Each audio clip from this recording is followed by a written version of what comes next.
আমরা জয়েন করে নেই এবং আমার সাউন্ড ক্লিয়ার আছে কিনা একটু আমাকে জানাতে হবে। প্রত্যেকটা ক্লাসে একটু তোমরা কনফার্ম করে দিবা যে ভাইয়া না ঠিক আছে, আপনার সাউন্ড শোনা যাচ্ছে, কোনো সমস্যা না, আপনি শুরু করেন। আমি যতই আমার জায়গা থেকে একটু চেক আউট করি না কেন, বিভিন্নভাবে সমস্যা থেকে যায়। তো এই কারণেই আমি চাইবো যে তোমরা প্রত্যেকটা ক্লাসে অনলাইনের মতো, সরি মানে অফলাইনের মতো তোমরা তোমাদের জায়গা থেকে সাপোর্ট করবা, মানে সাপোর্ট যত করবা ইনশাল্লাহ আমি তোমাদের জন্য ভালো কিছু করতে পারবো। কারণ আমার সেই যোগ্যতা, ক্যাপাসিটি যেটাই বলো না কেন সবকিছু আছে। আমি তোমাদের অনেকগুলো জিনিস, অনেকগুলো বিষয়ে যথেষ্ট উপকার করতে পারবো। তো স্বাভাবিকভাবে তোমাদের যদি সহযোগিতা থাকে ইনশাল্লাহ কোনো দিক দিয়েই তোমরা আটকাবা না, এবং তোমরা ভালো করবা, যে কোনো পজিশনেই থাকো না কেন তোমরা তোমাদের জায়গা থেকে ভালো করবা। ইনশাল্লাহ আমি তোমাদের জন্য।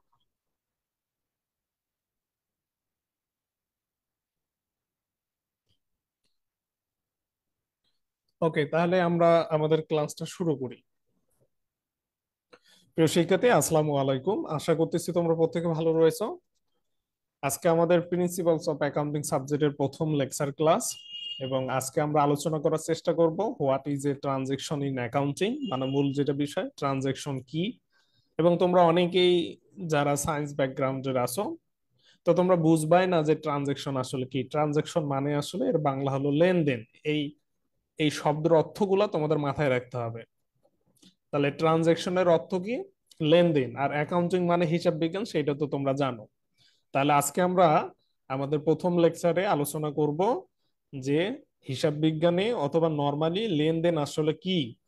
স্বাভাবিকভাবে আমরা লেনদেনের আজকে ধারণা নিব, এবং একই সঙ্গে আমরা how to identify the transaction, মানে আমরা কিভাবে এই লেনদেন চিহ্নিত করতে পারবো। এখানে আইডেন্টিফাই মানে চিহ্নিত করা, ঠিক আছে? মানে তুমি একটা জিনিসকে বলা যায় না এইটা এইটা, এইটা ভাত, এইটা কাপড়, হ্যাঁ, এইটা বই, এটাকে বলা হচ্ছে আইডেন্টিফাই। ঠিক আছে? তাহলে মূলত, তাহলে তোমরা বুঝতে পারলা যে আজকে আমাদের অ্যাকাউন্ট হিসাব বিজ্ঞান নীতিমালার প্রথম ক্লাস, যে ক্লাসে আমরা লেনদেন সম্পর্কে জানবো। তো তোমাদের প্রশ্ন হতেই পারে যে ভাই হিসাব বিজ্ঞান তো একটা ম্যাথ সাবজেক্ট, বা হিসাব বিজ্ঞানে তো অনেকগুলো বিষয় আছে, কিন্তু আমি কেন লেনদেনটাকে প্রথম টপিকস হিসেবে রিপ্রেজেন্ট করতেছি তোমাদের সামনে, অথবা কেন আমি তোমাদের লেনদেন সম্পর্কে ধারণা দিতে চাচ্ছি। তো তোমরা যারা আমাদের কমার্স ব্যাকগ্রাউন্ডের ছেলে মেয়ে আছো, তোমরা হিসাব বিজ্ঞান সম্পর্কে কিছু না কোনো কোনো না ভাবে সংজ্ঞা দিতে পারবা, অর্থাৎ হিসাব বিজ্ঞান সম্পর্কে তোমাদের কিন্তু ধারণা আছে।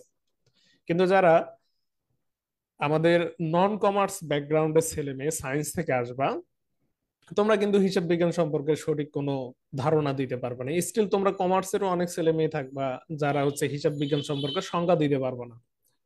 তো হিসাব বিজ্ঞান নিয়ে সংজ্ঞা আমি পরে দিব, বা পরে আরো বিস্তারিত ইনশাআল্লাহ আলোচনা করব। তো প্রাথমিকভাবে জাস্ট ছোট্ট করে একটা কথা বলতে চাই, সেটা হলো যে তোমরা যদি আমাদের হলো অ্যাকাউন্টিং অথবা হিসাব বিজ্ঞান শব্দটাকে একটু সূক্ষ্ম বিবেচনায় দেখো, দেখবা যে আমাদের হিসাব বিজ্ঞানের সঙ্গে দুইটা শব্দ জড়িত। একটা হলো হিসাব আর একটা হলো বিজ্ঞান। তো নর্মালি যে কোনো মানুষকে তুমি যদি হিসাব বিজ্ঞান সম্পর্কে ধারণা দিতে চাও, তাহলে তাকে নর্মালি বলবা যে ভাইয়া বা অমুক, হিসাব কি, বা হিসাব করা বলতে কি বোঝেন। তো তখন দেখবা সে দ্রুত বলবে যে টাকা পয়সা গণনা করা। তো নর্মালি দেখবা তোমরা যখন তোমাদের বাসায় কোনো অনুষ্ঠান হয়, কিছু হয়, তো তখন দেখবা গণনা করতে বলে। সেটা হতে পারে টাকা, সেটা হতে পারে মানুষজন, সেটা হতে পারে আসবাবপত্র, সেটা হতে পারে যে কোনো কিছুই হোক না কেন গণনা করতে বলে। দেখো তো বাবা এখানে কয়টা আছে, বা তোমরা নর্মালি ক্লাসে আজকে কয়জন প্রেজেন্ট আছে। এই যে জিনিসটা আমরা গণনা করার যে কাজটা করি, ওই গণনা করার কাজটাই কিন্তু মূলত হলো হিসাব। আর এই গণনার কাজে যখনই আমরা বিশেষ জ্ঞান ব্যবহার করব, সেটাকে আমরা হিসাব বিজ্ঞান বলবো। তো নর্মাল ভাষায় তোমরা কমার্সের ছেলে মেয়েরা এবং যারা হচ্ছে নন কমার্সের ব্যাকগ্রাউন্ডের ছেলে মেয়েরা, academy to admission test, honours, professional level, যেখানেই বলো না কেন, তুমি যেখানেই আসো না কেন, আমি তোমাদের একটু প্রমাণ দেই। আমি এই বইগুলো পড়তেছি। বইগুলো কিসের? চার্টার্ড অ্যাকাউন্টেন্সি সার্টিফিকেট লেভেলের বই। তো এখানে দুইটা বই আছে, বিজনেস অ্যান্ড ফাইন্যান্স, অ্যাকাউন্টিং।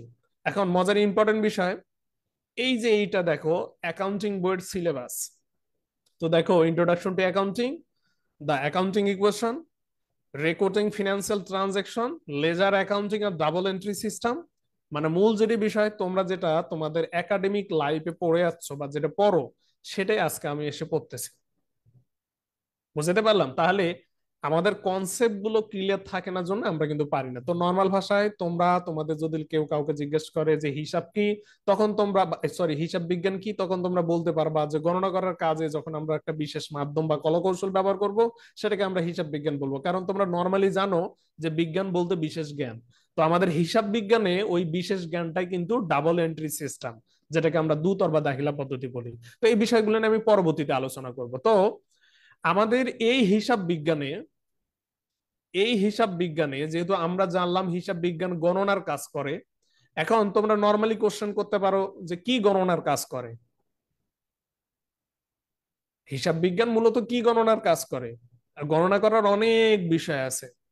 দেখো, একটু একটু খেয়াল করে দেখো, কিছু বিষয় আছে যার সঙ্গে টাকা পয়সা জড়িত, কিছু বিষয় আছে যার সঙ্গে টাকা পয়সা জড়িত না। অর্থাৎ কিছু বিষয় আছে যেখানে স্বার্থ আছে, কিছু বিষয় আছে যেখানে স্বার্থ নেই।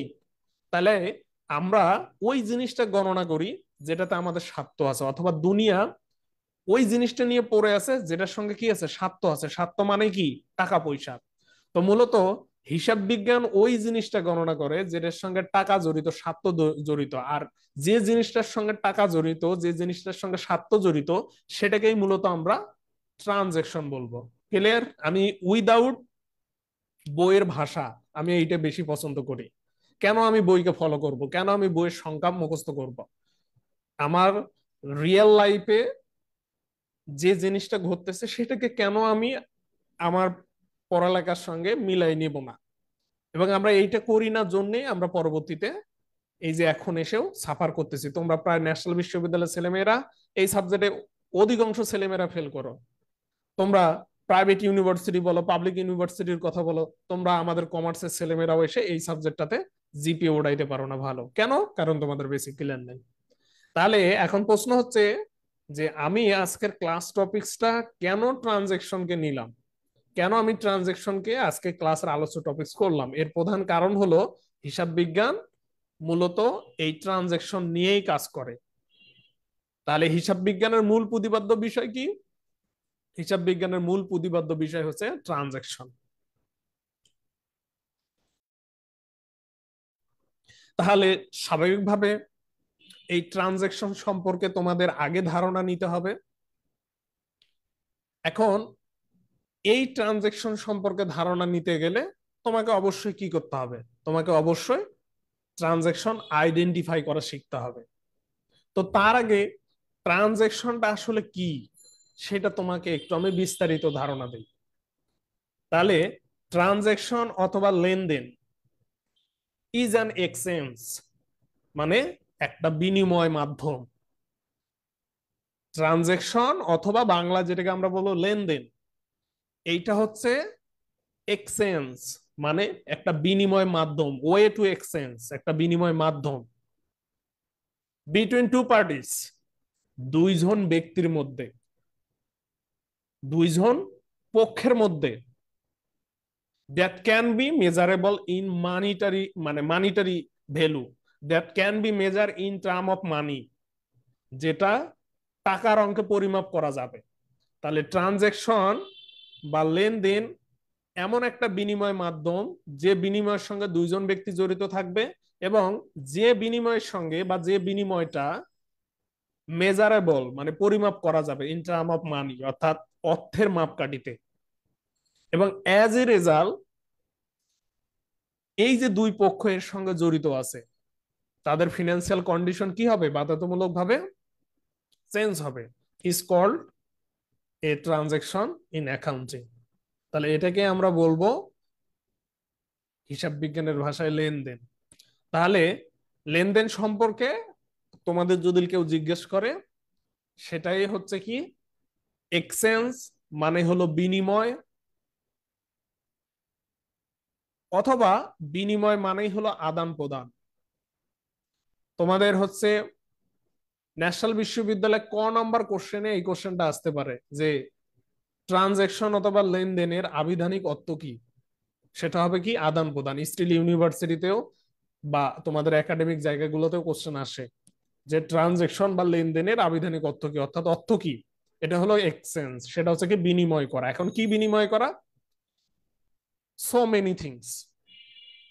এক্সচেঞ্জ আমরা করব, কি বিনিময় করব? So many things that can be measurable in monetary fund, monetary value, অথবা যেটা কিনা টাকার অঙ্কে পরিমাপযোগ্য। এখন মূল যেটি বিষয়, একজন ব্যক্তি আর একজন ব্যক্তিকে কিছু না কিছু দিবে, সে কিছু দিবে এবং সে আবার কোনো কিছু নিবে। এখন এক্ষেত্রে সবকিছু টাকার অঙ্কে পরিমাপযোগ্য হবে স্বাভাবিকভাবে। কেউ একজন টাকা দিবে, তার বিনিময়ে কোনো কিছু নিবে, সেটাকেই মূলত আমরা ট্রানজেকশন বলবো। তো তোমাদের হিসাব বিজ্ঞানে এই যে ট্রানজেকশন, এই ট্রানজেকশন তোমাদের যারা হচ্ছে একাডেমিক ছেলে মেয়ে আছো, সরি মানে ন্যাশনাল বিশ্ববিদ্যালয়ের ছেলে মেয়ে আছো, তোমরা এই কথাটা বাংলায় লিখতে পারবা এবং তোমরা চাইলে ইংরেজিতেও লিখতে পারবা। ঠিক আছে?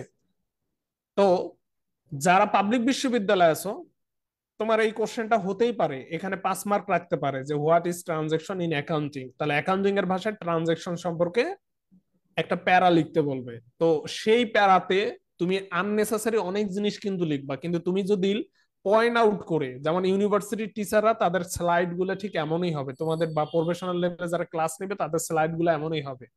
তাহলে দেখো এখানে তুমি যদি এভাবে পয়েন্ট আউট করে লেখো যে transaction is an exchange between two parties that can be measurable in term of money and that impact to exchange of financial condition of two parties is called the transaction, is called a transaction।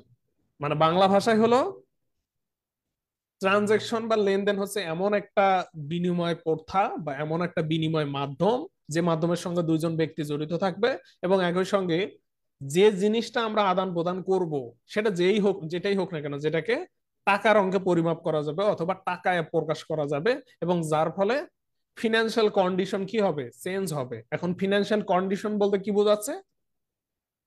এই এই জিনিসগুলো কিন্তু এই যে আমাদের charter অ্যাকাউন্টেন্সিতে MCQ question হিসেবে certificate লেভেলে আসে, বা তুমি যখন ভাইভা বোর্ডে যাবা তোমাদের এই কোশ্চেন গুলো আসতে পারে, অথবা তুমি যখন প্রাইভেট মানে পাবলিক ইউনিভার্সিটিতে পড়বা তোমাদের সবকিছু ইংরেজিতে লিখতে বলে, তো তোমাকে বলবে যে what you means by financial condition, অথবা তোমাকে বাংলায় বলতে পারে যে আর্থিক অবস্থা বলতে তুমি কি বোঝো। তাহলে আর্থিক অবস্থা বলতে একটা ব্যবসা প্রতিষ্ঠানের total asset equal to total liabilities plus total owner equities. তাহলে একটা ব্যবসা প্রতিষ্ঠানের মোট সম্পদ এবং অপরদিকে হলো মোট দায় এবং মালিকানা সত্ত্বের সমষ্টিকে আমরা কি বলবো? Financial condition.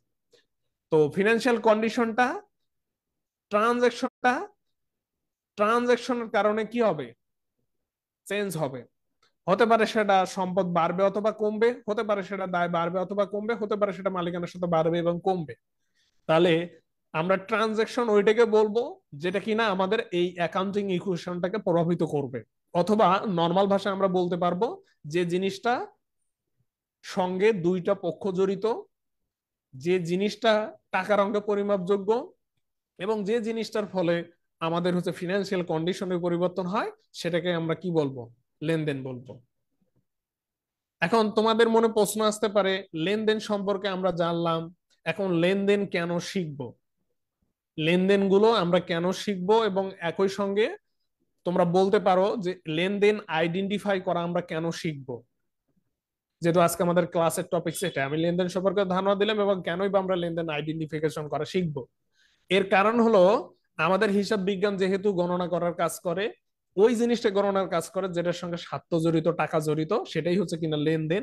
তাহলে এ কারণেই মূলত আমাদের লেনদেন গুলো আইডেন্টিফাই করা প্রয়োজন পড়তেছে। এবং একই সঙ্গে তোমরা একাডেমি লাইফে পড়ে আসছো যে হিসাব বিজ্ঞানের ভিত্তি ফাউন্ডেশন অফ অ্যাকাউন্টিং অথবা বেসিস অফ অ্যাকাউন্টিং, তোমরা এই যে ফাউন্ডেশন অফ অ্যাকাউন্টিং অথবা বেসিস অফ অ্যাকাউন্টিং, এই যে সংজ্ঞাটা এটা তোমরা অনেকভাবে দিতে পারবে, মানে হিসাব বিজ্ঞানের ভিত্তি।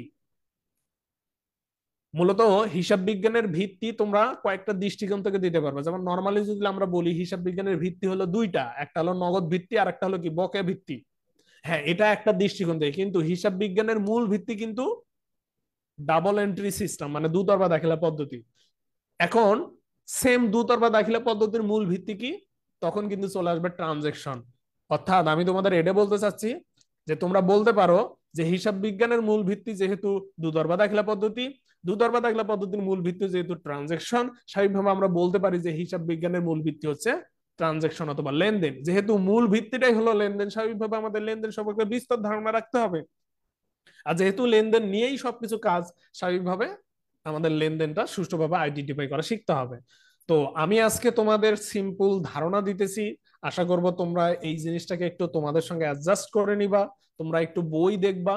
একজন কমেন্ট করছো যে শ্রী জয়চন্দ্র, তুমি কমেন্ট করছো যে ভাই আমি কোন বই কিনবো। দেখো, তোমরা যারা অনার্সের জাতীয় বিশ্ববিদ্যালয়ের শিক্ষার্থীরা আছো, তোমাদের জন্য দুইটা পাবলিকেশনের বই সবচেয়ে ভালো, একটা হলো কমার্স পাবলিকেশন আর একটা হলো মিলিনিয়াম পাবলিকেশন।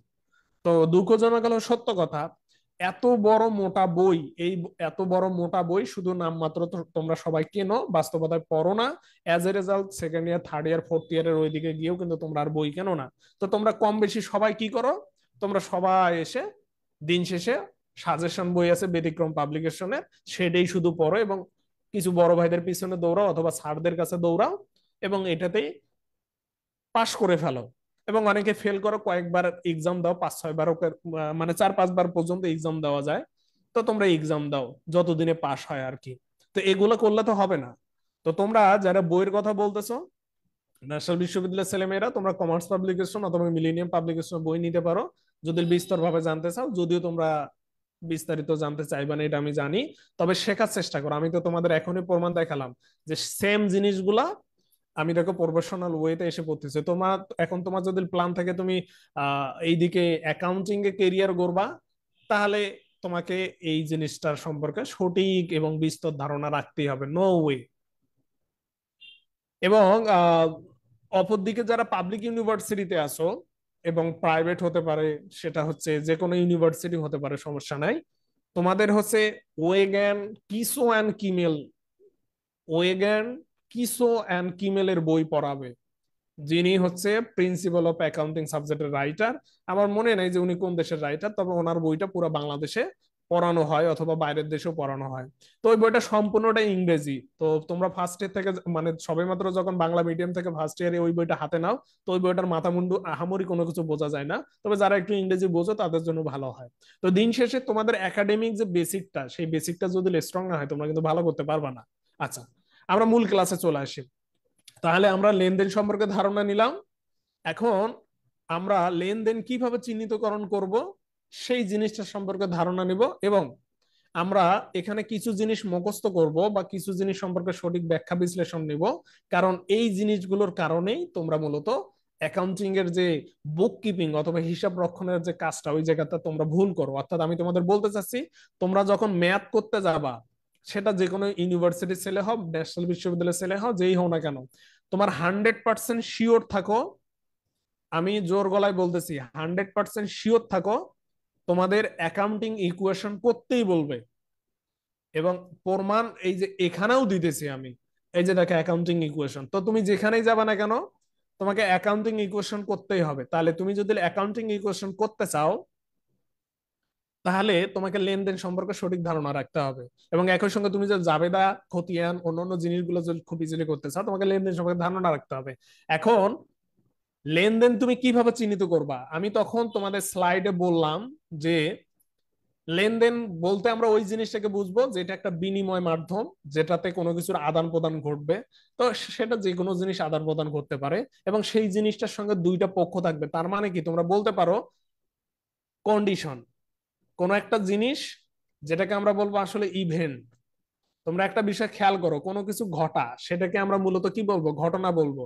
তাহলে ওই ঘটনা, যে ঘটনার সঙ্গে টাকা জড়িত, স্বার্থ জড়িত, সেটাকেই মূলত আমরা লেনদেন বলে থাকি। তাহলে যে ঘটনা অথবা যে ইভেন্ট তিনটা শর্ত ফিল আপ করবে, number one between two parties, অর্থাৎ যে ইভেন্টের সঙ্গে দুইটা পক্ষ থাকবে। এক, যে ইভেন্টটা মানে যে ঘটনাটা টাকার অঙ্কে পরিমাপ করা যাবে। দুই, এবং যে ইভেন্ট অথবা ঘটনার ফলে দুই পক্ষের আর্থিক অবস্থার পরিবর্তন ঘটবে, তাকেই মূলত আমরা কি বলবো, লেনদেন বলবো। তাহলে কোনো কিছু ঘটা, অর্থাৎ ব্যবসায়িক জীবন, ব্যক্তি জীবনে অনেক কিছুই ঘটে, সব ঘটনাটাকেই হিসাব বিজ্ঞান তার হিসাবের খাতায় লিখবে না, হিসাব বিজ্ঞান গণনা করবে না। তাহলে ওই ইভেন্ট বা ওই ঘটনাটাকে হিসাব বিজ্ঞান লিপিবদ্ধ করবে যে ঘটনাটা তিনটা শর্ত ফিল আপ করে। তার মানে আমরা এটা বলতে পারি যে কোনো একটা ঘটনা লেনদেন হতে গেলে তাকে তিনটা শর্ত ফিল আপ করতে হবে। তার মানে তোমরা বলতে পারো যে there are three condition to identify a transaction. এটা তোমরা তোমাদের খাতাও দিতে পারবা যখন তোমরা লিখবা। প্রশ্ন হতেই পারে যে how can we identify a transaction. তো তখন 4 মার্কের 5 মার্কের যদি কোশ্চেন করে, তখন তোমরা অবশ্যই কি ট্রানজেকশনের একটা সংজ্ঞা দিলা, যে transaction is a way of exchange between two parties that is measurable in term of money that also effect or change the financial condition of the parties. তো এটা তো দিলা, দিয়ে বললা there are three condition of transaction, অথবা there are three condition to become a transaction. তার মধ্যে প্রথম শর্ত হলো measurable in term of money, অর্থাৎ অর্থের অঙ্কে পরিমাপযোগ্য। আমি বাংলায় দেখাচ্ছি এখানে, কারণ বাংলা থেকে তোমরা তোমাদের বেসিকটা নাও এবং পরবর্তীতে এই জিনিসটা ধীরে ধীরে ধীরে ধীরে তোমরা হচ্ছে তোমাদের সঙ্গে অ্যাডজাস্ট করে নিতে হবে। তাহলে যে জিনিসটা অর্থের অঙ্কে পরিমাপযোগ্য, মেজারেবল ইন টার্ম অফ মানি, সেটাকেই মূলত আমরা কি বলবো, লেনদেন বলবো, একটা কন্ডিশন। 2 নম্বর কন্ডিশন হচ্ছে ঘটনাটার সঙ্গে দুইটা পক্ষ থাকবে, অর্থাৎ দ্বৈত সত্তা থাকবে, ডাবল এন্ট্রি অথবা টু পার্টিস থাকবে, সেটাকে আমরা কি বলবো, লেনদেন বলবো। এবং যে ঘটনাটার ফলে আমাদের আর্থিক অবস্থার পরিবর্তন ঘটবে, সেটাকে আমরা কি বলবো, ঘটনা বলবো, হ্যাঁ সরি, লেনদেন বলবো। তাহলে কোন একটা ইভেন্ট, কোন একটা ঘটনা, সেটাকে যদি লেনদেন হতে হয়, ওখানে যে স্লাইডে ইংলিশে পড়ালাম বা দেখালাম যে তিনটা কন্ডিশন ফিল আপ করতে হবে, সেম বাংলায় ওই সেম আমি তোমাদের দেখাই দিলাম যে কোনো একটা ঘটনা লেনদেন হতে গেলে তার তিনটা শর্ত ফিল আপ করতে হবে। এখন সবাই সবার বইয়ে এই তিনটা শর্ত লেখে, কিন্তু আমি এর বিরোধিতা করি, আমি এটা মানি না। আমি বলি আরো একটা কন্ডিশন আছে, there are one more option,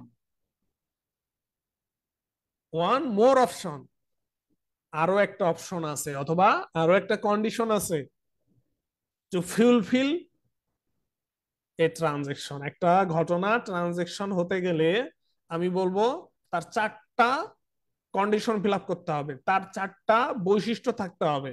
অবশ্যই অর্থের অঙ্কে মাপকাঠিতে পরিমাপযোগ্য হবে, অবশ্যই দুইটা পক্ষ থাকবে, অবশ্যই আর্থিক অবস্থার পরিবর্তন ঘটবে, এবং অবশ্যই প্রুফ থাকতে হবে, প্রুফ, প্রুফ, প্রুফ ডকুমেন্ট। এক কথায় তোমরা বলতে পারো লিগাল ডকুমেন্ট থাকতে হবে, লিগাল ডকুমেন্ট, অর্থাৎ প্রয়োজনীয় দলিল থাকতে হবে। তুমি একটা প্রতিষ্ঠানের ম্যানেজার, তুমি একটা প্রতিষ্ঠানের অ্যাকাউন্টেন্ট, এখন তুমি তো তোমার প্রতিষ্ঠানে সুন্দরভাবে আসো, হিসাব রক্ষণের কাজ করতেছো। এখন মনে করো যে পণ্য দ্রব্য ক্রয় বিক্রয় করে তোমার প্রতিষ্ঠানের, মনে করো যে স্টোর কিপার মানে গুদাম রক্ষক, সে মজুদ পণ্য কিনে নিয়ে আসে। তো মনে করো তোমার গুদাম রক্ষক 40,000 টাকার পণ্য কিনে নিয়ে আসছে। এখন তুমি তো গিয়ে দেখবা না গুদাম ঘরে আসলে এখনই নিয়ে আসলো কিনা, তুমি পরবর্তীতে জাস্টিফাই করবে বিভিন্ন মাধ্যমে, তুমি তো ব্যস্ত। এখন তোমার এসে বললো যে স্যার 40,000 টাকার পণ্য ক্রয় করছে, 40,000 টাকা দেন। তুমি কি সঙ্গে সঙ্গে দিয়ে দিবা? তুমি কি সঙ্গে সঙ্গে দিয়ে দিবা? তোমাদের মনে হতে পারে যে হ্যাঁ আমরা সঙ্গে সঙ্গে টাকাটা দেব, কিন্তু আসলে না। কারণ এমনও হতে পারে সে তোমাকে ফল্ট, তোমাকে ফল্ট ইনফরমেশন দিয়ে তোমার কাছ থেকে টাকা নিয়ে সে চলে যেতে পারে। এই যে মনে করো তোমার স্টোর কিপার তোমার কাছ থেকে 40,000 টাকা নিয়ে চলে গেল, অথচ সে কিন্তু পণ্যদ্রব্য কিনে নেই। তাহলে এই যে তুমি টাকাটা দিলা without taking any legal document, বৈধ প্রমাণপত্র ছাড়া তুমি তাকে 40,000 টাকা দিলে এবং সে চলে গেল, ভেগে গেল, এর দায়ভার তোমাকে নিতে হবে অ্যাজ এ অ্যাকাউন্টেন্ট হিসেবে, যেহেতু তুমি জাস্টিফাই না করে টাকাটা দিয়েছো। তো as a result, as a accountant, একটা ঘটনাকে ট্রানজাকশন হিসেবে আইডেন্টিফাই করতে গেলে এই তিনটা সত্যর পাশাপাশি অবশ্যই তাকে লিগ্যাল ডকুমেন্ট বা প্রুফ রাখতে হচ্ছে। স্বাভাবিকভাবে আমরা বলতে পারি যে কোনো একটা ইভেন্ট, যে ইভেন্টের সঙ্গে টাকা জড়িত, দুইটা পক্ষ জড়িত, আর্থিক অবস্থার পরিবর্তন জড়িত, এবং যে ডকুমেন্টের এগেনস্টে যথাযথ লিগ্যাল ডকুমেন্ট আছে, then we can call it a transaction. তাহলে ওটাকে আমরা ট্রানজাকশন হিসেবে আইডেন্টিফাই করতে পারবো। এখন এটা হলো নর্মাল থিওরিটিক্যাল কনসেপ্ট আমি তোমাদের দিলাম। হ্যাঁ, আমি জানি তোমাদের কাছে নর্মাল থিওরিটিক্যাল কনসেপ্ট গুলো বোরিং লাগে, তো আমি পরবর্তী ক্লাসগুলোতে চেষ্টা করবো এই জিনিসগুলো অ্যাভয়েড করার। আর যেহেতু আমি চাচ্ছি তোমাদের প্রফেশনাল লেভেলে অথবা একদম অন্যভাবে তোমাদের তৈরি করার জন্য, যেহেতু আমাদের কমার্সের ছেলে মেয়েদের আসলে ভ্যালু দেওয়া হয় না, তোমরা চাকরি বা অন্য যে জায়গাগুলোতে যাও না কেন, কমার্সের ছেলে মেয়েদের জায়গাগুলো কিন্তু সংকীর্ণ হয়ে আসতেছে। দেখো আমাদের রাজশাহী বিশ্ববিদ্যালয়, যেখানে আমাদের কমার্সের সিট ছিল 545টা, সেখানে আমাদের সিট সংখ্যা নিয়ে আসা হয়েছে 345টা। যেখানে আর্টসের সিট সংখ্যা, সরি বিজ্ঞানের সিট সংখ্যা ছিল রাজশাহী বিশ্ববিদ্যালয় 80টা, সেখানে রাজশাহী বিশ্ববিদ্যালয় সেই সিট সংখ্যা বাড়িয়ে দিয়েছে কত, 150টা। এটা শুধু বিশ্ববিদ্যালয়ে না, এটা তোমরা পরবর্তীতে জবের ক্ষেত্রে আসো, ব্যাংক, অন্য অন্য জায়গা যেখানে যাও না কেন, আমাদের কমার্সে নির্দিষ্ট কোনো লিগ্যাল স্পেস নাই, বিকজ অফ আমরা নিজেদের তৈরি করতে পারতেছি না। তো মূলত আমার প্ল্যান থাকবে তোমাদের ঠিক এভাবে তৈরি করার। তো এখন আশা করব তোমরা লেনদেন সম্পর্কে বেসিক যে কনসেপ্টটা সেটা নিতে পারছো। আমি সাবলীল মানে ভাষায় বলার চেষ্টা করছি ইনশাল্লাহ। আশা করব তোমরা একটু তোমাদের বইগুলো দেখবা, বা আমি তোমাদের লেকচার শিটের পিকচার দিয়েছি, একটু দেখে নিবা। এখন most important part, there are some item or there are some event যেগুলোকে আমরা লেনদেন হিসাবে কনসিডার করব না। এই কয়েকটা জিনিস তোমরা একাডেমিতে পড়ে আসছো, এই কয়েকটা জিনিস তোমাদের এডমিশন টেস্টেও ঝামেলায় ফেলবে, সরি একাডেমিতেও ঝামেলা ফেলবে। যেমন কোনো কিছু ক্রয় করার সিদ্ধান্ত, পারচেজ ডিসিশন ইজ মেড, অথবা taking a decision two purchase অথবা এক্সচেঞ্জ বলতে পারো নর্মাল ভাষায়, যে taking a decision two exchange. তাহলে কোনো কিছু বিনিময় করার অথবা এক্সচেঞ্জ করার তুমি সিদ্ধান্ত নিয়েছো। হ্যাঁ, মনে করো তোমার কাছে 1,00,000 টাকার একটা আসবাবপত্র আছে, এখন তুমি এইটা তোমার আরেক মানে আরেকজনকে দিবা এমন সিদ্ধান্ত নিয়েছো, তোমার বন্ধুকে দিবা। তাহলে তোমার নাম এ, তুমি তোমার বি বন্ধুকে তোমার মোটরসাইকেল, 1,00,000 টাকার একটা মোটরসাইকেল আছে, সেটা তুমি দিবা, এই সিদ্ধান্ত নিলা। তাহলে তোমার ম্যানেজার বা তোমার অ্যাকাউন্টেন্ট সে কি এটাকে লেনদেন হিসেবে কনসিডার করবে? তাহলে এনি ডিসিশন, এনি ডিসিশন যে কোনো সিদ্ধান্ত হোক না কেন, তাকে আমরা লেনদেন হিসেবে কনসিডার করব না। ওটাকে আমরা জাস্ট একটা ইভেন্ট বলবো, যে না সিদ্ধান্ত নেওয়া হয়েছে, এখনো সেটা কি করা হয়নি, এক্সচেঞ্জ করা হয়নি। তাহলে যে কোনো সিদ্ধান্ত, to purchase anything, to take anything, to invest, হ্যাঁ যেটাই হোক না কেন, যে কোনো সিদ্ধান্তকে তোমরা লেনদেন হিসেবে কনসিডার করবা না। কেন? হ্যাঁ, এটা টাকার অঙ্কে পরিমাপযোগ্য, 1,00,000 টাকার, তোমার বন্ধুকে দিবা, তার মানে দুইটা পক্ষ আছে, কিন্তু তুমি কি দিছো? তোমাদের কি আর্থিক অবস্থার পরিবর্তন ঘটছে? ঘটেনি। অ্যাজ এ রেজাল্ট এটাকে আমরা ট্রানজাকশন বলবো না। দেন অ্যান অর্ডার ইজ রিসিভড, যে কোনো অর্ডার গ্রহণ অথবা অর্ডার প্লেসড, যে কোনো অর্ডার প্রদান, এগুলোকে আমরা লেনদেন হিসেবে কনসিডার করব না। তাহলে তোমরা যখন ইংরেজিতে পড়বা তখন দেখবা যে মিস্টার রহিম মিস্টার করিমের কাছে 10,000 টাকার মূল্যের পণ্যদ্রব্য ক্রয় করার জন্য অর্ডার প্লেস করছে, অর্ডার প্রদান করছে। তাহলে এ বির কাছে, হ্যাঁ, এ সেন্ড এ ভাউচার অথবা সেন্ড এ ডকুমেন্ট অথবা send a an order to B to purchase 10,000 টাকা, 10,000 টাকার প্রোডাক্ট। হ্যাঁ, তাহলে মনে করো এ বির কাছে 10,000 টাকার পণ্য দ্রব্য ক্রয় করার জন্য, হতে পারে সেটা ফার্নিচার, হতে পারে সেটা good and services, however it is, যে কোনো জিনিস ক্রয় করার জন্য সে কি করলো, একটা অর্ডার প্লেস করলো। তাহলে ওটাকে আমরা লেনদেন হিসেবে কনসিডার করব না। এই জিনিসগুলো মনে রাখতে হবে তোমাদের। কেন? কারণ অর্ডারটা এখনো ডেলিভারি করা হয়নি এবং অথবা সরবরাহ করা হয়নি। এখন যে কোনো একটা অর্ডার গ্রহণ এবং বা অর্ডার যখন আমরা প্লেস করব, প্রদান করব, সেটা যতক্ষণ পর্যন্ত না ডেলিভারি হয়েছে, যতক্ষণ পর্যন্ত ওই জায়গায় লেখা থাকে ডেলিভারি, সেটাকে আমরা লেনদেন হিসেবে কনসিডার করবো না। তো স্বাভাবিকভাবে any decision, any order receive or place is not a transaction, সেটাকে আমরা ট্রানজাকশন হিসেবে কনসিডার করব না। সেম একইভাবে ফরমায়েশ, যেটাকে আমরা বলবো ইনভয়েস, প্রাইস লিস্ট, এই জিনিসগুলো সাবমিট করা, রিসিভ করা, ঠিক আছে, এই জিনিসগুলোকে আমরা লেনদেন হিসেবে কনসিডার করব না। এগুলো তোমাদের এক একটা লেনদেনে থাকবে, পরবর্তীতে এগুলো আমরা পাবো যখন আমরা কোশ্চেন সলভ করব।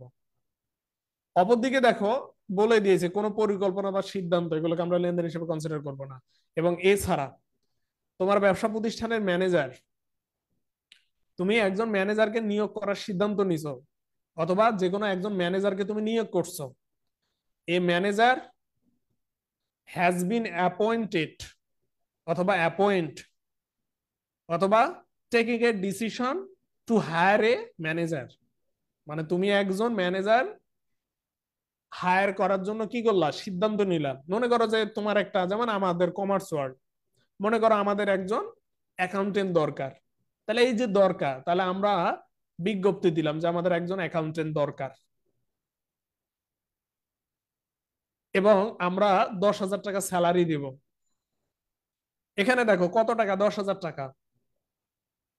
কে নিয়োগ দিবে? কমার্স ওয়ার্ল্ড নিয়োগ দিবে কাকে? কোন একজন অ্যাকাউন্টেন্টকে। তার মানে মনে করো তোমাকেই দিব, তুমি মনে করো যে বি। তাহলে দুইটা পক্ষ টাকার অঙ্ক পরিমাপযোগ্য, তার মানে কি কন্ডিশন দুইটা ফিল আপ, কন্ডিশন দুইটা ফিল আপ। কিন্তু আমি কি তাকে 10,000 টাকা দিছি ইনস্ট্যান্ট? না। যেহেতু এখনো টাকাটা দেইনি, সবে মাত্র নিয়োগ দিছি অথবা নিয়োগ দিতে সিদ্ধান্ত নিছি, অ্যাজ এ রেজাল্ট আমরা এটাকে ট্রানজাকশন হিসেবে কনসিডার করব না অথবা হিসেবে লিপিবদ্ধ করব না। বোঝা গেল? সেম একই ভাবে তোমাদের প্রশ্নে এটাই বলা থাকবে যে মনে করো জানুয়ারির 5 তারিখে তুমি একজন ম্যানেজারকে 5,000 টাকা বেতনে নিয়োগ দিছো। তো এখন তুমি বলো, মাসের 5 তারিখে তুমি একজন ম্যানেজারকে নিয়োগ দিছো 5,000 টাকা বেতনে, তো তুমি কি মাসের 5 তারিখে টাকা দাও? তাহলে a manager has been appoint for salary 5,000 টাকা। তাহলে জানুয়ারি 5 তারিখে তুমি একজন ম্যানেজারকে নিয়োগ দিলা 5,000 টাকা দেওয়ার সত্ত্বে, তাহলে ওই 5 তারিখে ওইটাকে আমরা লেনদেন হিসেবে ধরবো না, কারণ আমরা 5 তারিখে নিয়োগ করা মাত্রই টাকা পরিশোধ করি না। সুতরাং এটাকে আমরা লেনদেন হিসেবে হিসেবের খাতে লিখবো না। সেম একই ভাবে তোমার ব্যবস্থাপকের মৃত্যু, তোমার ব্যবস্থাপকের অবসর, এর কারণে অর্থাৎ loss on death, death of manager, retirement or রেভল লস অফ ম্যানেজার, এই জিনিসগুলোর কারণে যদি তুমি ক্ষতির সম্মুখীন হও কোনো অ্যামাউন্ট অফ মানি, সেটাকে লেনদেন হিসেবে কনসিডার করা যাবে না।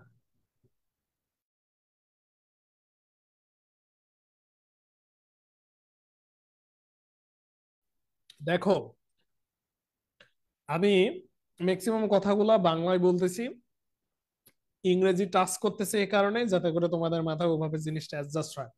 ইউনিভার্সিটিতে যখন আসবা তখন স্যারদের মানসিকতা বুঝতে পারবা, স্যারদের ইউনিভার্সিটি লেভেলে স্যারদের মানসিকতা বুঝতে পারবা। এখন মানসিকতার কেন কথা বললাম, দেখবা ওখানে স্যাররা এতটাই ভাব নিবে এসে একটা কথা বাংলায় বলবে না, সবগুলো ইংলিশে বলবে। তো তোমরা তো ছেলেমেয়েরা কিছুই বুঝবা না। তাহলে আমার প্রশ্ন হচ্ছে, আমি কি এমন বললাম যে জিনিসটা আমার ছেলেমেয়েরা বুঝলো না? আমি কি এমন ক্লাস নিলাম যে আমার ছেলেমেয়েরা বুঝলো না? হ্যাঁ, আমার ছেলেমেয়ের এখানে দায়বদ্ধতা রয়েছে, তারা শিখে আসতে পারেনি, কিন্তু আমার কাছে যেহেতু আছে তাহলে আমি তো তাদেরকে শিখাবো। তো দুঃখজনক হলেও সত্য, তোমাদের স্যাররা তোমাদের দিকটা বিবেচনা করবে না। অ্যাজ এ রেজাল্ট স্যার ক্লাসে কি লেকচার দিবে তোমরা বুঝবা না, বাধ্য হয়ে অখাদ্যগুলো শিখতেই হবে, শুনতেই হবে, যেখানে আমি তোমাদের সুন্দর সাবলীল ভাষায় বুঝাই দিতেছি কিন্তু তোমরা ক্লাসটা করতেছো না। তো আমি বলবো যে তোমরা ক্লাসগুলো কন্টিনিউ করবা, তোমাদের সাপোর্ট তোমাদের যদি আগ্রহ উদ্দীপনা বেশি থাকে, ইনশাল্লাহ সেক্ষেত্রে আমার জন্য ক্লাস নেওয়াটা খুব ইজি হবে। আমরা পরবর্তীতে আসি। পরবর্তী আরো কিছু বিষয় আছে, আরো কিছু ঘটনা আছে, আরো কিছু ইভেন্ট আছে যেগুলোকে আমরা লেনদেন হিসেবে কনসিডার করব না। এর মধ্যে আরেকটা বিষয় হচ্ছে, এগুলো থেকে ইউনিভার্সিটিতে কোশ্চেন আসে। সেটা হলো কি, মালিক মালিক তার ব্যক্তিগত তহবিল থেকে পার্সোনাল ফান্ড ইউজ করে যে কোনো জিনিস কিনেছে অথবা যে কোনো ব্যয়ের টাকা পরিশোধ করছে।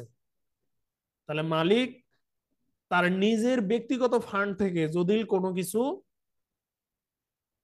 কেনে অথবা যে কোনো ব্যয়ের টাকা পরিশোধ করে, সেটাকেও লেনদেন হিসেবে কনসিডার করা যাবে না।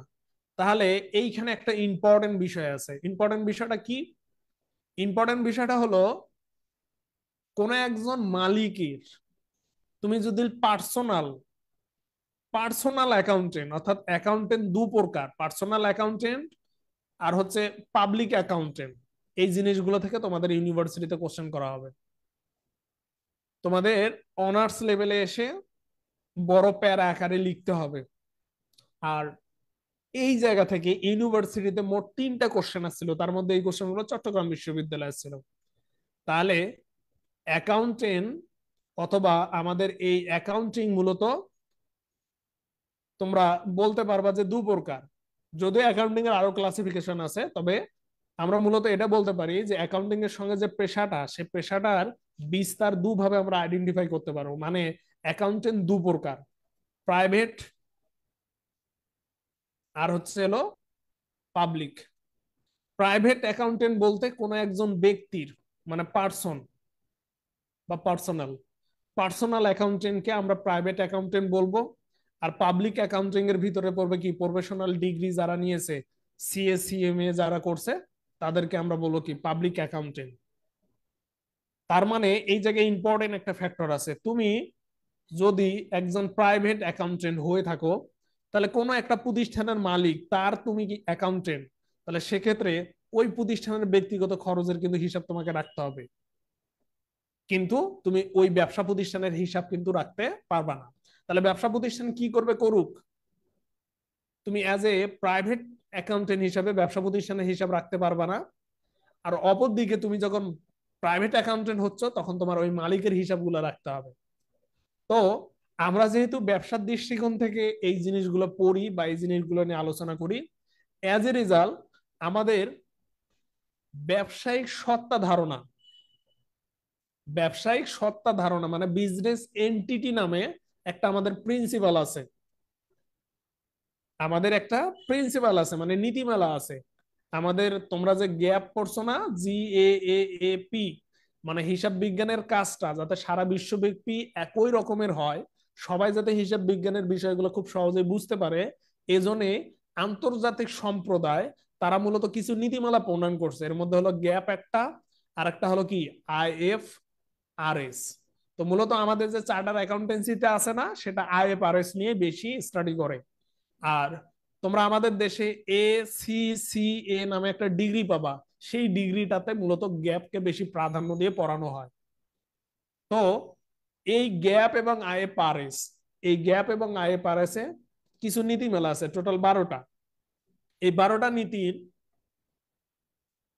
প্রথম স্তর, যেটাকে আমরা বলি অ্যাজামশন, অনুমান, সেই অনুমানে একটা নীতি আছে, প্রিন্সিপাল আছে, সেটা হচ্ছে বিজনেস এন্টিটি অথবা ব্যবসায়িক সত্তা ধারণা।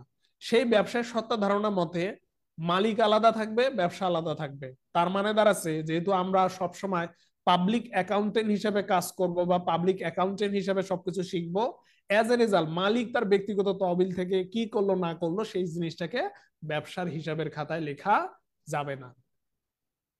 তাহলে purchasing anything or paying any payment for any expenditure of ownership of a organization, আমরা ওইটাকে কনসিডার করব না, ইজ নট এ ট্রানজাকশন, সেটাকে আমরা ট্রানজাকশন হিসেবে বিবেচনা নিয়ে আসবো না। বুঝা গেল? তাহলে মালিক তার ব্যক্তিগত খরচের জন্য তার ব্যক্তিগত তহবিল থেকে যে কোনো টাকায় যেখানে সেখানে ব্যবহার করতে পারো, 10 হোক 20 হোক যেটাই করুক না কেন, সেটাকে আমরা লেনদেন হিসেবে কনসিডার করবো না, কারণ ওটা ব্যবসার আর্থিক অবস্থার পরিবর্তন ঘটাবে না।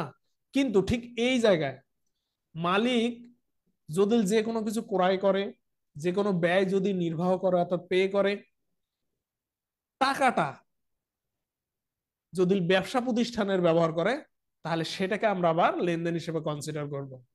আর সেটাকে আমরা কি হিসেবে দেখাবো? ড্রয়িং, উত্তোলন হিসেবে দেখাবো। তাহলে এই জায়গায় দেখো একটা সূক্ষ্ম পার্থক্য আছে। এবং এছাড়া পূর্ববর্তী বছরের তুলনায় এবছর ক্রয় বেশি করছো বা বিক্রয় বেশি করছো, একই সঙ্গে তোমার মজুত পণ্য, তোমার গুদামে দেখো কিছু পণ্য বিক্রি হয় নাই, সেই পণ্যটা তোমার গুদাম ঘরে আছে, মনে করো 10,000 টাকার পণ্য গুদাম ঘরে আছে। এখন সেই পণ্যটার আজকে মূল্য হলো 20,000 টাকা, সেই পণ্যটার মূল্য আজকে 20,000 টাকা। তো এখানে যে 10,000 টাকার মূল্য বৃদ্ধি পেল, এই বৃদ্ধির টাকাটাকে হিসাবে অন্তর্ভুক্ত করা যাবে না। এবং আরো একটা ইম্পর্টেন্ট ফ্যাক্টর, হিসাব বিজ্ঞানে আরো একটা প্রিন্সিপাল আছে যেটা তোমরা এডমিশন টেস্টে তথা একাডেমি লাইফে শিখেছো, সেটা হচ্ছে কি, মজুত পণ্যর ক্রয় মূল্য বিক্রয় মূল্যের মধ্যে যেটা কম সেটাকে আমরা হিসাবে অন্তর্ভুক্ত করব। তার মানে কি, আমরা 20,000 টাকাটাকে হিসাবে অন্তর্ভুক্ত করতেছি না। অ্যাজ এ রেজাল্ট মজুত পণ্যের মূল্য বৃদ্ধি সেটা আমাদের হিসাবে অন্তর্ভুক্ত হয় না, অথবা সেই অ্যামাউন্ট বা টাকা সংশ্লিষ্ট যে ইভেন্টটা থাকবে অথবা যে বিষয়টা ঘটবে, হতেই তো পারে যে তোমার 10,000 টাকার জিনিস আজকে 20,000 টাকা, তাহলে এটাকে অ্যাজ এ অ্যাকাউন্টেন্ট হিসেবে তুমি হিসাবের বইতে লিখতে পারবা না। এই জিনিসগুলো তোমরা ইউনিভার্সিটির এডমিশন টেস্টে শিখে আসছো, যে জিনিসগুলো তোমাদের পরবর্তীতে অনার্সের লাইফে এসেও লাগতেছে, যে জিনিসগুলোর কারণে তোমরা অঙ্ক মিলাইতে পারবে না, একটা থেকে দুইটা ট্রানজাকশন থাকবে সেগুলোর কারণে মিলাইতে পারবে না। তো এই হলো বিষয়। তো আশা করব তোমরা এখানে আজকে যে জিনিসগুলো শিখলা সেটা হচ্ছে আমাদের ট্রানজাকশন কি, এবং একই সঙ্গে আমরা কিভাবে আইডেন্টিফাই করব ট্রানজাকশন, সেই অংশটা খুব সুন্দরভাবে শিখলাম। আর শেষ অংশে আমরা তোমাদের কিছু উদাহরণ দেখাবো, যে উদাহরণগুলোর মাধ্যমে তুমি বুঝতে পারবা যে ও এটার সঙ্গে এই জিনিস, এই উদাহরণগুলো যেহেতু জড়িত, স্বাভাবিকভাবে এটা লেনদেন। তাহলে আমাদের হিসাব বিজ্ঞানে অ্যাজ এ অ্যাকাউন্টিং হিসাবে যে জিনিসগুলোকে তুমি কোনো জাস্টিফিকেশন ছাড়াই ট্রানজাকশন হিসেবে বিবেচনা করতে পারবা, সেগুলোর মধ্যে প্রথমটা তুমি ধরতে পারবা sales to customer in cash or credit. মানে তুমি কোনো কিছু বিক্রি করলা, যে কোনো কিছু, যে কিছু জিনিস তুমি কাস্টমারের কাছে বা কারো কাছে বিক্রি করলা, সেটা হতে পারে ক্যাশে, সেটা হতে পারে কি অন ক্রেডিট, অন ক্রেডিট, অথবা নট রিসিভ মানি, টাকা রিসিভ না করে, অথবা নট টেকিং মানি, টাকা না নিয়ে যখন তুমি কোনো কিছু সেলস করবা কাস্টমারের কাছে, সেটাকে তুমি কোনো বিবেচনা ছাড়াই লেনদেন হিসেবে কনসিডার করতে পারবা। এখন লেনদেন চিহ্নিত করা হলে খুব ইজিলি আমি পরবর্তী দিনে শিখাই দিবনি কিভাবে তুমি একটা লেনদেনকে ডাবল এন্ট্রি সিস্টেমে লিপিবদ্ধ করতে পারবা। তো ইনশাল্লাহ পরবর্তী ক্লাসে আমি তোমাদের ডাবল এন্ট্রি সিস্টেমের বিষয়টা শিখাবো, কিভাবে তুমি ডেবিট ক্রেডিট নির্ণয় করবে, এখানে আলোচনা করা আছে। এবং এই আলোচনাটা বা ডেবিট ক্রেডিট নির্ণয় বা ইউজ অফ অথবা apply of double entry system, এই জিনিসটা শিখতে গেলে তোমাকে বাধ্যতামূলকভাবে অ্যাকাউন্ট, ক্লাসিফিকেশন অফ অ্যাকাউন্ট মানে হিসাবের প্রকারভেদ সম্পর্কে তোমার ধারণা রাখতে হবে। এখানে আমি খুব সুন্দরভাবে বাংলাগুলো দিয়েছি, যারা নন কমার্সের ছেলে মেয়ে আছো তোমরা এই বাংলাগুলা থেকে বুঝতে পারবা ও হিসাব বিজ্ঞানে 5 প্রকার হিসাব আছে, এই হিসাবগুলোর মধ্যে সম্পত্তি দায় মালিকানার সাথে এগুলো আছে, এগুলো এগুলা, তাহলে এগুলো আমাকে মুখস্থ করতে হবে। তাহলে আমি যে তোমাদের উদাহরণগুলো দেখাচ্ছি, এই উদাহরণগুলো সবগুলাই সম্পদ, দায়, মালিকানা সত্ত্ব অর্থাৎ মূলধন, আয়, ব্যয় এর সঙ্গে জড়িত। অর্থাৎ তোমরা বলতে পারো যে আমাদের হিসাব 5 প্রকার, আর এই হিসাবগুলা বা এই হিসাব যেখানে থাকবে তার সঙ্গে রিলেটেড প্রত্যেকটা ইভেন্টকেই তোমরা ট্রানজাকশন হিসেবে বিবেচনা করতে পারবা। তাহলে যে কোনো কারণে যদি তোমার সম্পত্তি বাড়ে কমে সেটাকে ট্রানজাকশন বলবা, যে কারণে, যে কোনো কারণে তোমার যদি দায় বাড়ে এবং কমে সেটাকে তুমি ট্রানজাকশন হিসেবে কনসিডার করবা। যে কোনো কারণে যদি তোমার মূলধন বাড়ে কমে সেটাকে তুমি ট্রানজাকশন হিসেবে কনসিডার করবা। যে কোনো কারণে যদি তোমার আয় বাড়ে এবং কমে সেটাকে তুমি ট্রানজাকশন হিসেবে কনসিডার করবা। যে কোনো কারণে যদি তোমার ব্যয় বাড়ে অথবা কমে সেটাকে তুমি ট্রানজাকশন হিসেবে কনসিডার করবা। যেমন সেলস, তাহলে সেলস মানে বিক্রয়, বিক্রয় মানে আয়। তাহলে সেলস যদি তুমি করো তোমার আয় বাড়ে, তার মানে ওটাই লেনদেন। Is it in cash or not, যেটাকে আমরা বলবো অন ক্রেডিট। তাহলে সেলস যদি ক্যাশে হয় সেটাকে আমরা লেনদেন হিসেবে কনসিডার করব।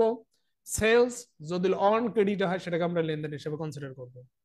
এছাড়া পেমেন্ট রিসিভ অন ইনভয়েস, যে কোনো ভাবে যদি তুমি টাকা কারো কাছ থেকে নেও, যে কোনো ভাবে যদি তুমি টাকা রিসিভ করো সেটাকে তুমি লেনদেন হিসেবে কনসিডার করবা, easily without considering any condition. তাহলে লেনদেনের ট্রানজেকশনের উদাহরণগুলো বা ট্রানজেকশন খুব সহজে যদি চিনতে চাও, ক্রয় বিক্রয়ের সঙ্গে জড়িত এমন কোন ঘটনাকে লেনদেন হিসেবে চিহ্নিত করবা। টাকা নিছো, টাকা নিছো, অবশ্যই দেখবা কেন টাকা নিছো। হয়তোবা তাকে আমি কোনো না কোনো দিন সেবা দিয়েছি, অথবা সে আমার কাছ থেকে কোনো কিছু নিয়েছে, এই কারণে তার কাছ থেকে আমি টাকা নিয়েছি। অথবা তাকে আমি পরবর্তীতে পরবর্তীতে টাকাটা পরিশোধ করব, এই সত্ত্বে কারো কাছ থেকে আমরা টাকা নিছি, সেটাকে আমরা কি বলবো? বিজনেস লোন বলবো। তাহলে receive payment without providing any goods or services, তাহলে সেবা প্রদান ছাড়া যদি আমরা টাকা রিসিভ করি সেটাকেই মূলত আমরা দায় বলি। কারণ মানুষ তো মাগনা মাগনা টাকাটা দিবে না, টাকাটা তো আমাদের পরিশোধ করতে হবে, তাই না? তাহলে মানি রিসিভ, নর্মাল ভাবে যদি থাকে মানি receive for providing service or goods, সেটাকে তোমরা কি করবা? লেনদেন হিসেবে কনসিডার করবা। কারণ এর ফলে আমাদের টাকা বাড়তেছে, মানে সম্পদ বাড়তেছে, স্বাভাবিকভাবে এটা লেনদেন। এখন যদি তুমি সার্ভিস দিয়ে অথবা প্রোডাক্ট প্রোভাইড করে যদি টাকা রিসিভ করো তাহলে তোমার আয় বাড়বে, তার মানে ওটাকে লেনদেন হিসেবে কনসিডার করবা। এখন তুমি যদি ফিউচারে পরিশোধ করা সত্ত্বে, in condition of to pay future, কারো কাছ থেকে যদি তুমি টাকা রিসিভ করো সেটাকে কি বলবা? বিজনেস লোন বলবা। Is called liabilities. একই সঙ্গে পারচেস ফার্নিচার, ইন্টারেস্টিং বিষয়, দয়া করে জিনিসগুলাকে বইয়ের ভাষায় মুখস্থ করতে যায়ও না, অনুরোধ করব। আজকে বেসিক জিনিস শিখাচ্ছি, অনুরোধ করব বইয়ের ভাষায় মুখস্থ করতে যায়ও না। একটু চোখ কান খোলা রাখো। তুমি নিজে একটা ব্যবসা প্রতিষ্ঠান দিতে যাও, কি কি করা লাগতেছে, তোমার ফার্নিচার কেনা লাগতেছে। তাহলে সরি তাহলে এখানে দেখো, ফার্নিচার তুমি যদি হচ্ছে কেনার সিদ্ধান্ত নাও সেটাকে লেনদেন বলবা না, কিন্তু ফার্নিচার যদি তুমি কিনে নিয়ে আসো সেটাকে লেনদেন বলবা। কারণ তোমার প্রতিষ্ঠানে সম্পদ বাড়লো আর অপরদিকে তোমার নগদ টাকা চলে গেল, এই কারণে এটাকে আমরা কি বলবো? লেনদেন বলবো। এছাড়া depreciation of fix asset over the time, একটা বিষয় খেয়াল করবা যে তুমি 50,000 টাকার একটা সম্পদ নিয়ে আসছো, মনে করো এসি নিয়ে আসছো। এই 50,000 টাকার এসি তুমি সারা বছর ব্যবহার করতে পারবা না, দেখবা 5 বছর পর ওই এসি আর চলতেছে না, ফেলে দেওয়া লাগতেছে। তাহলে 5 বছরে তোমার 50,000 টাকা কি হয়ে গেল? উধাও, শেষ, হাওয়া। Is called depreciation. To to reduce to reduce value of a asset is called depreciation. তাহলে কোন ফিক্সড অ্যাসেটের ভ্যালু যদি হ্রাস পায় সেটাকে আমরা ডিপ্রিসিয়েশন বলবো। তাহলে সেটা হবে কি? আমাদের লেনদেন। ইজ কল ইনট্যানজিবল ট্রানজেকশন, অর্থাৎ যেটাকে আমরা চোখে দেখি না। এছাড়া দেখো ইনভেন্টরি বা ইনভেস্টমেন্ট, যে কোনো জায়গায় যদি তুমি ইনভেস্ট করো সেটাকে তুমি ট্রানজাকশন হিসেবে কনসিডার করবা। একই সঙ্গে ব্যাংক লোন যদি নাও সেটাকে ট্রানজাকশন হিসেবে কনসিডার করবা। Dividend to investor to pay dividend, মানে তুমি তোমার ব্যবসা প্রতিষ্ঠান করতেছো, এর এগেনস্টে দায় আছে এবং অপরদিকে মালিকানা সত্ত্ব আছে। দায় বলতে মানুষের কাছ থেকে ইন ফিউচারে টাকা পরিশোধ করার সত্ত্বে টাকা নিছো, তো স্বাভাবিকভাবে এর এগেনস্টে তোমাকে কি দিতে হবে? ইন্টারেস্ট দিতে হবে। মানুষ তো তোমার কাছে মাংনা মাংনা টাকা ফেলে রাখবে না, ইন্টারেস্ট চাইবে তোমার কাছ থেকে, তাহলে ইন্টারেস্টটা তোমার জন্য ব্যয়, তাহলে এটাকে ট্রানজাকশন হিসেবে ধরতে হবে। কিন্তু তুমি কারো কাছ থেকে টাকা নিয়েছো, বলছো যে দোষ আমার প্রতিষ্ঠানে টাকা আছে, আমার টাকা আছে 10,000 টাকা, আমার আরো 5,000 টাকা দরকার, তুই যদি এই 5,000 টাকা দেস তাহলে তুই আমার প্রতিষ্ঠানের মালিক। তাহলে দেখো মানুষের কাছ থেকে টাকা নিছো, যে দোস্ত তোর আমি 5,000 টাকা পরে পরিশোধ করবো, এটাকে বলা হচ্ছে লোন বা লায়াবিলিটিস। কিন্তু তুমি তোমার বন্ধুর কাছ থেকে টাকা নিলে এবং বললা যে দোস্ত তুই আমার ব্যবসা প্রতিষ্ঠানের মালিক, তাহলে এই 5,000 টাকা তোমার বন্ধু যে তোমার কাছে দিয়ে রাখলো, তুমি যে এটা ব্যবহার করে লাভ করলা, তোমার বন্ধুকে যদি না দাও তোমার বন্ধু মন খারাপ করবে না? তাহলে অবশ্যই বাধ্যতামূলক ভাবে তাকে লাভের ভাগ দিতে হবে। তাহলে তোমার পার্টনার অথবা তোমার প্রতিষ্ঠানের অন্য মালিক অথবা মালিক, তাকে যদি লাভের অংশ থেকে ভাগ না দাও, সে কিন্তু প্রতিষ্ঠানে ইনভেস্ট রাখবে না। As a result, to pay any dividend অথবা টু পে এনি মানি অথবা এনি মানিটারি ভ্যালু অথবা financial value to the owners is called dividend. তাহলে ওনার্সকে অথবা মালিককে যদি মুনাফার অংশ যদি আমরা বিতরণ করি, একদম আলবৎ সেটাকে আমরা কি বলবো, ডিভিডেন্ড বলবো। এছাড়া সেলস অফ অ্যাসেট, যে কোনো সম্পদ তুমি যদি বিক্রি করো, সেটাকে আমরা ট্রানজাকশন হিসেবে কনসিডার করব। এই হচ্ছে আমাদের আজকের ক্লাস। এবং এছাড়া আরো উদাহরণ আছে, পারচেস সাপ্লাইস, কনজুমেবল সাপ্লাইস, অর্থাৎ তুমি তোমার প্রতিষ্ঠানে ব্যবহার করবা এমন খুচরা যন্ত্র আদি, যেমন পিন, কাগজ, কলম, এগুলো কিন্তু তোমরা যারা যারা নন কমার্স আছো তারা হয়তো বুঝবা না হোয়াট ইজ সাপ্লাইস। এখানে তারা সাপ্লাইজ বুঝবে না। তাহলে সাপ্লাইজ হচ্ছে তোমার ব্যবসা প্রতিষ্ঠানে ছোট্ট আনুষঙ্গিক বিষয়গুলা, যেমন তোমার ব্যবসা প্রতিষ্ঠানে একটা এক্সট্রা প্লাগ মানে পিন মেশিন এটা লাগে, এবং তার দেখো পিন লাগে, তোমার কলম লাগে, খাতা লাগে, কালি লাগে। তাহলে এই জিনিসগুলো অর্থাৎ ছোট যন্ত্রাংশ বা ছোট বিষয়বস্তুগুলা, সেগুলোকে আমরা মূলত সাপ্লাইজ বলবো, যেগুলা এই যেখানে বলা আছে যে কনজুমেবল বা কনসিউমেবল, মানে যেটা ভোগ করা যায়। তো এই হচ্ছে কিছু ট্রানজেকশনের উদাহরণ। এবং আমি ব্যক্তিগতভাবে মনে করি এই চারটা কিন্তু এমনি এমনি নেই, এখানে এমন কিছু জিনিস দেওয়া আছে যে জিনিসগুলোর মধ্যে সবগুলো ট্রানজেকশন অটোমেটিক্যালি অ্যাডজাস্ট আছে। তার মানে আমি তোমাদের যেটা বললাম, যে জিনিস সম্পদের সঙ্গে জড়িত, যে জিনিস দায়ের সঙ্গে জড়িত, যে জিনিস মূলধনের সঙ্গে জড়িত, যে জিনিস ব্যয়ের সঙ্গে জড়িত, যে জিনিস আয়ের সঙ্গে জড়িত, সেটাকে আমরা কি বলবো, ট্রানজেকশন বলবো। তো any event that increase or decrease those element is called the transaction। তাহলে এনি ইভেন্ট, যে কোনো ঘটনা, যে ঘটনাগুলা আমাদের সম্পদ, দায়, মালিকানা সত্ত্ব, আয় ব্যয়কে হ্রাস করবে এবং কি করবে, বৃদ্ধি করবে, সেটাকে আমরা ট্রানজাকশন হিসেবে কনসিডার করব। তো এই হচ্ছে আজকের ক্লাস, সম্পূর্ণ থিওরিটিক্যাল ক্লাস ছিল। ইনশাল্লাহ আমরা নেক্সট ক্লাসে হিসাব সম্পর্কে এবং এছাড়া ডেবিট ক্রেডিট আমরা কিভাবে খুব সহজে নির্ণয় করতে পারবো এর বিষয় সম্পর্কে আমি ধারণা দিয়ে আমি তোমাদের ম্যাথে চলে যাব, এবং ম্যাথ গুলো হিউজ পরিমাণে আমরা প্র্যাকটিস করবো। এবং আমি তোমাদের বলে নেই, এই ক্লাসগুলা তোমরা এইচএসসি ছেলেমেয়েরা করতে পারবা, যদিও এইচএসসির ইংলিশ একটু বুঝতে সমস্যা হবে, তবে ও লেভেলের ছেলেমেয়েরা করতে পারবা। ও লেভেলের ছেলেমেয়েরা তোমরা আমার এই ক্লাসগুলো করতে পারবা। এবং একই সঙ্গে অনার্সে যারা আছো, সেটা হতে পারে ন্যাশনাল বিশ্ববিদ্যালয়, degree, private university, public university, এবং এমনকি আমাদের প্রফেশনাল ডিগ্রি গুলোতে যারা আছেন, যারা অন্য প্রফেশন থেকে, নন কমার্স থেকে আছেন, তারা অবভিয়াসলি এই ক্লাসগুলো দেখতে পারেন এবং অবভিয়াসলি বেসিক জায়গা থেকে শিখবেন। আশা করবো আজকের ক্লাসে অনেক কিছু শিখতে পারছেন। যদি কিছু শিখে থাকেন অবশ্যই লাইক কমেন্ট করে অবশ্যই জানাবেন, ক্লাসটা শেয়ার করবেন। এবং আমি চাই কমার্সিয়াল, অনার্সের এবং প্রফেশনাল ডিগ্রি ছেলে মেয়েদের জন্য একটা আস্থার জায়গা হোক। সেক্ষেত্রে আমি আপনাদের সহযোগিতা চাচ্ছি। আপনারা যদি আপনাদের জায়গা থেকে সহযোগিতা করেন, আমি আপনাদের জন্য সর্বোচ্চ করার চেষ্টা করব।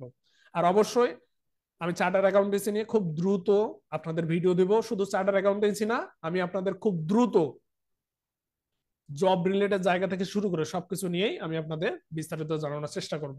আর অপরদিকে যারা ন্যাশনাল বিশ্ববিদ্যালয় আছেন অথবা যে কোনো 7 কলেজ, পাবলিক ইউনিভার্সিটির ছেলে মেয়ে আছেন, যাদের সামনে পরীক্ষা, প্রিন্সিপাল অফ অ্যাকাউন্টিং সাবজেক্ট নিয়ে দিচ্ছুন্তায় আছেন, স্পেশালি ন্যাশনাল বিশ্ববিদ্যালয়ের ছেলে মেয়েরা কয়েকবার ফেল করছো, তোমরা বিভিন্ন জায়গায় পড়ছো, অথবা যারা already new first year national বিশ্ববিদ্যালয়, 7 কলেজে, পাবলিক ইউনিভার্সিটি, ডাজেন্ট ম্যাটার, এবং একই সঙ্গে 2 মাস পর পরীক্ষা। যারা প্রিন্সিপাল অফ অ্যাকাউন্টিং নিয়ে ঝামেলায় আছেন তারা আমাদের যে কোর্স আছে সেই কোর্সটাতে জয়েন করতে পারেন। আমরা মূলত প্রথম ব্যাচের অ্যানাউন্সমেন্ট দিয়েছি, 6 তারিখে ক্লাস শুরু করব এবং 10 তারিখে আমরা ভর্তি বন্ধ করে দেব। এবং পরবর্তীতে অর্থাৎ যারা ওল্ড স্টুডেন্ট আছেন ন্যাশনাল বিশ্ববিদ্যালয়ে, তাদের ভর্তি পরীক্ষার পর ইনশাল্লাহ আমাদের বেসিক ব্যাচ 102 আসবে। তো এই কোর্সটাতে আপনারা নতুন পুরাতন সব ধরনের ছেলেমেয়েরাই ভর্তি হতে পারবেন। যারা আমাদের নক করতেছেন যে আমাদের এই কোর্সটাতে নতুন পুরাতন সবাই ভর্তি হতে পারবেন কিনা, হ্যাঁ, নতুন পুরাতন সবাই ভর্তি হতে পারবেন। এবং আমাদের এই কোর্সের ডিউরেশন লাইফ টাইম, অর্থাৎ আপনি একবার ভর্তি হলে আপনাকে আর দ্বিতীয়বার ভর্তি হওয়া লাগবে না। আপনি পাশ করা পর্যন্ত অথবা ইমপ্রুভমেন্ট দেওয়া যেটাই বলে না কেন, যা লাগে সব আমাদের গ্রুপেই থাকবেন এবং যতবার ব্যাচ আসবে সবগুলো ব্যাচের আপনি ক্লাস করতে পারবেন। আশা করি বুঝতে পারছেন। তো স্বাভাবিকভাবে স্পেশালি ন্যাশনাল বিশ্ববিদ্যালয়ের ছেলেমেয়েরা, তোমরা সঠিক টিচার পাও না, তোমরা অলরেডি বিপদের মধ্যে আছো, অথবা 7 কলেজের ছেলেমেয়েরা তোমাদের কিছুদিন পরেই পরীক্ষা, তো তোমরা এই কোর্সে ইনরোল করতে পারো। আমরা মূলত তোমাদেরই আগে কোর্সটা কমপ্লিট করে দেবো বা তোমাদের আলোকেই পড়াবো।